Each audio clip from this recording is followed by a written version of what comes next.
Welcome to the Rim Break Rodeo. We hope this video helps. You start right now by confirming your iPhone model and iOS version so you know which battery firmware applies. Back up the device to iCloud or Finder. Once done, make sure the backup completes.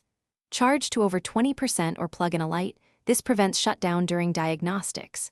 Gather tools, a pentalobe screwdriver and a spudger.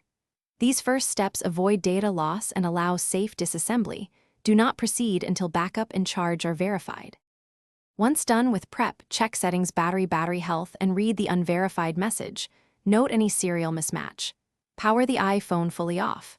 Remove the display gently, work slowly to avoid tearing flex cables, and disconnect the battery connector. Document connector positions with clear photos. This helps if connectors look similar.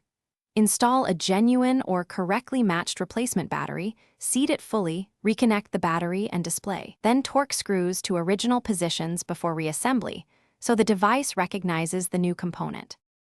After reassembly, boot the iPhone and check battery health. A correct install and calibration should show verified status. To calibrate, charge uninterrupted to 100%, then use the phone until it shuts down and recharge to 100% again. This helps the system measure capacity accurately. If the unverified label persists, power down and recheck connectors and seating. Once connectors are confirmed, consider reflash options if you have tools, or take it to Apple-authorized service. This single troubleshooting step resolves most recognition. Thanks for watching. Consider subscribing if we helped you.